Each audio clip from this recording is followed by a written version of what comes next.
Okay. So in the last lecture, we were saying about intermolecular forces. In that, we have learned about the van der Waals forces.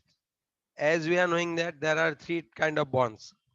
There are three kind of interactions, intermolecular interactions. कोई बता पाएगा कौन कौन सी थी वो? सबसे पहली कौन सी थी? London dipole dipole and dipole induced dipole. पहली कौन सी थी? पहली London force. London force. London force. Okay, very good. Second दूसरा dipole force. दूसरा कौन सा था? Dipole Dipole dipole. Dipole. force. Yes, dipole interactions. Yes और नो? Yes, sir. Yes, और sir. थर्ड वन कौन सा था? Dipole Dipole induced dipole. Dipole. induced Induced dipole. हाँ, dipole induced dipole. Very good. Induced Okay. dipole. हाँ, अब मैं क्या बोलना चाह रहा था, हमने ये जो तीनों दिन देखे उनमें क्या था कॉमन? तो लंदन फोर्स तो हमने बहुत पहले देख लिया था कि ये जो होता है when two non polar atom, suppose ये दोनों क्या है, नॉन पोलर में होता क्या है, वो एटम भी हो सकते हैं या फिर मोलेक्यूल भी हो सकते हैं.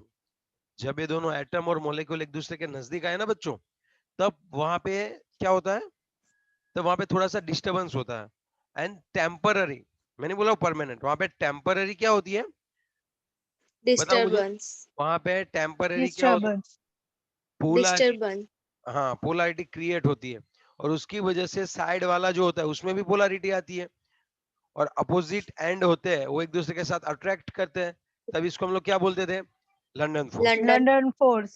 ओके, डाइपोल में क्या था वो बताओ. चलो डाइपोल में याद करके बताओ. पोलर थे उसमें. उसमें दो Pole. पोलर एक दूसरे के साथ अट्रैक्ट होते हैं सर. फर्स्ट में डिफरेंट मतलब डिस्टरबेंस होता है ना, तो वो परमानेंटली रहता है. Yes yes yes yes. HCl है सपोज, तो हमें पता है ये पार्शियली माइनस है, ये पार्शियली प्लस है, ये पार्शियली प्लस है, ये पार्शियली माइनस है. तो इन दोनों के बीच में जो अट्रैक्शन होता है वो क्या होता है? डाइपोल. यहाँ पे Yes. जो है परमानेंट अट्रैक्शन होता है ये, क्योंकि डाइपोल मोमेंट यहाँ पे परमानेंट रहती है. और यहाँ पे तो क्या होता है, जब इन दूसरों एक दूसरे से 500 पाइकोमीटर जितनी दूरी पे हो या उससे कम दूरी पे हो, तभी अट्रैक्शन क्रिएट होता है ना. समझ रहे हो मेरी बात? Yes. यस और नो? Yes sir. चलो, is it clear? Yes, Yes. sir. इसके बाद की अगर हम लोग बात करें तो कौन आएगा second? Dipole induced dipole moment. Dipole induced dipole moment. Okay, yes और नो? Yes sir. चलो, तो अब हम देखते हैं कि उसमें क्या होता है एग्जैक्टली. एक डाइपोल polar, non-polar. ओके, हाँ. तो थर्ड वाला जो है उसमें ये होता है कि सपोज यहाँ पे HCl है और यहाँ पे माइनस डेल होता है और ये प्लस डेल होता है और आगे ये H2 है. तो अब तो हमें पता चल गया ये पोलर है और ये कैसा है हमारा, बच्चों बताओ? नॉन पोलर है. नॉन पोलर है. सुनाओ, इनके बीच में जो अट्रैक्शन होता है, इनके बीच में जो अट्रैक्शन होता है वो कौन सा होता है? डाइपोल इंड्यूस्ड डाइपोल मोमेंट का. ये HCl इसको इंड्यूस करेगा कि भाई जब ये इसके नजदीक आएगा, तब यहाँ पे पहले पोलैरिटी नहीं थी, लेकिन इस HCl की वजह से यहाँ पे Cl वहाँ माइनस होता है, तो वो क्या करता है, सामने वाले सेंटर को खींचता है अपनी ओर. तो यहाँ पे डाइपोल मोमेंट इंड्यूस होती है ना बच्चों? यस और नो? Yes sir. तो यहाँ पे जो फोर्स लगता है उसको हम लोग क्या नाम देते हैं? Dipole induced dipole moment. ये तीनों दिन फोर्स हमने देखे. And already we have learned about the hydrogen bond. Yes और नो? Yes sir. सबसे स्ट्रॉन्ग हाइड्रोजन बॉन्ड होता है, सबसे वीक लंदन फोर्स होता है. हमने ये भी देखा, लंदन फोर्स तो हर जगह पे होता है, लेकिन बाकी सब फोर्सेस की प्रेजेंस में उसकी इफेक्ट निग्लिजिबल है. यस और नो? Yes sir. यहाँ तक हमने देखा था. आज जो हम देखने वाले हैं इट्स वेरी इजी वन, और ये हम देखने वाले हैं थर्मल एनर्जी.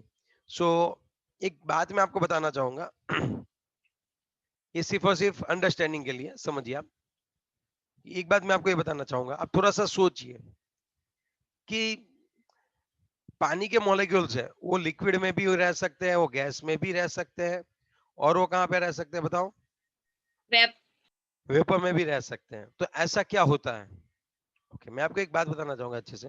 जब वो आइस के फॉर्म में होते हैं ना, सर क्योंकि जब आइस के फॉर्म में होते हैं तो उसके पार्टिकल्स क्लोजली अटैच होते हैं, फोर्स ज्यादा होता है। यस यस यस यस, तो हम ये बोल सकते हैं, तो अब हम ये बोल सकते हैं यहाँ पे कि ये जब मॉलिक्यूल्स एक दूसरे के नजदीक होते हैं तो यहाँ पे इंटरेक्शन बहुत ज्यादा होता है। There are two forces. देखो अगर आप इसको हीट करोगे तो क्या होगा बताओ। चलो ये आइस है, आपको इसने हीट किया, क्या होगा? वाटर लिक्विड में कन्वर्ट हो जाएगा सर। किसमें? लिक्विड आइस को लिक्विड में हो जाएगा ना, हीट करेंगे तो हाँ, लिक्विड हो जाएगा। और लास्ट में वो क्या हो जाएगा? लास्ट में वो किसमें? वेपर हो जाएगा। लिक्विड को हीट करेंगे तो यस। तो बात ये होती है, जैसे आप गर्म करते हो तो यहाँ पे इसकी थर्मल एनर्जी आप बढ़ा रहे हो। समझ रहे हो मेरी बात? आप यहाँ पे टेम्परेचर बढ़ा रहे हो, तो थर्मल एनर्जी क्या करती है? दो मॉलिक्यूल है तो थर्मल एनर्जी उन दोनों को क्या करवाती है बताओ? अलग दूसरे फॉर्म में कन्वर्ट करती है। बॉन्ड अलग। तोड़ मींस फोर्स उनके बीच में जो होता है वो डिसोसिएट कर यस, देता उनके बीच का देती डिस्टेंस है। बढ़ाते हैं। और आप बताओ, और attraction force, van der Waals force और ये सभी फोर्स होते हैं इंटरमोलिकुलर फोर्सेस, वो क्या करते हैं? अट्रैक्ट करवाते हैं। अट्रैक्ट। हाँ, बहुत बढ़िया। आपको पता है एक टाइम ऐसा आएगा जब इंटरमोलिकुलर फोर्सेस और अपनी जो थर्मल एनर्जी से उनके पास जो एनर्जी है वो दोनों एक इक्विलिब्रियम में आ जाएगा। एट दैट टाइम वो वहां पे फिक्स पोजीशन पे बैठेंगे। यस और नो? यस। आप सोचो, अगर आप यहाँ पे थर्मल एनर्जी बढ़ा रहे हो, टेम्परेचर बढ़ा रहे हो, तो ये एटम के बीच का क्या बढ़ेगा? एटम के बीच का क्या बढ़ेगा बताओ? डिस्टेंस बढ़ेगा ओके, और अगर टेम्परेचर आप बढ़ा दिए तो क्या होगा? और और ज्यादा ज्यादा डिस्टेंस बढ़ जाएगा यस। और अगर आपने टेम्परेचर को कम कर दिया, सोचो टेम्परेचर को आप तो कम कर रहे डिस्टेंस कम हो जाएगा हो और वो बट एक दूसरे के नजदीक तो आ और जाएंगे। कम हो जाएगा। यस। तो आपका जो कंपाउंड है वो कौन से स्टेट में रहता है, लिक्विड, सॉलिड या गैस, वो डिसाइड करता है उसके अंदर रहे, अंदर उनके जो इंटरमोलिकुलर फोर्सेस है वो, उसके अंदर कितनी थर्मल एनर्जी है वो डिसाइड करते हैं। Is it clear? Yes yes sir. Sir. Okay, as you will increase the temperature, the kinetic energy of molecule will increase, and that's why vibration forces will increase, rotational movement will increase, and your state will be converted from solid to one liquid state to or another. liquid to gas. Okay, yes sir. तो यही बात होती है। चलो अब हम इस chapter में हम पहले जो बात करने वाले हैं सबसे ज्यादा, वो कौन से इन तीनों में से है कि पहले किसकी बात करने वाले थे? Gaseous state. सॉलिड। और लिक्विड का तो बहुत कम है। सॉलिड स्टेट आप 12th में पढ़ने वाले हो। सॉलिड स्टेट 12th में पहला चैप्टर आएगा पूरा सॉलिड के ऊपर। अभी हम जिसके ऊपर फोकस करने वाले वो कौन है? गैस के ऊपर है। लिक्विड के गैसियस। ऊपर भी थोड़ा बहुत फोकस करने वाले, लिक्विड और गैस के ऊपर, लेकिन लिक्विड के ऊपर कम फोकस करेंगे। सबसे ज्यादा किसके ऊपर रहेगा? गैस। गैस के तो ऊपर। अब हमारा टारगेट क्या हो गया बताओ? Behaviour of gaseous state. Yes. तो अब हमें किसके बारे में पता होना चाहिए? गैसियस स्टेट के बारे में तो पता होना चाहिए ना। तो चलो करते हैं, यस सर। पढ़ते हैं आगे। हो गया यहां तक? यस। आगे बढ़े। Yes sir. Okay,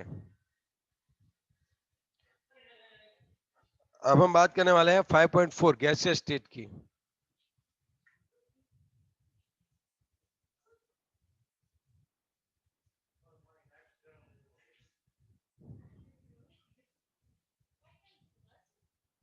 gaseous state के बारे में हम लोग देखते हैं। ओके, अब आप थोड़ा सा सोचो, ये क्या होता है गैसियस स्टेट? गैसियस स्टेट क्या होता है वो मैं आपको बता दूं। बहुत ही कम ऐसे एलिमेंट है, हमारे पास टोटल कितने एलिमेंट थे? 118। तो उनमें से बहुत कम, ये ले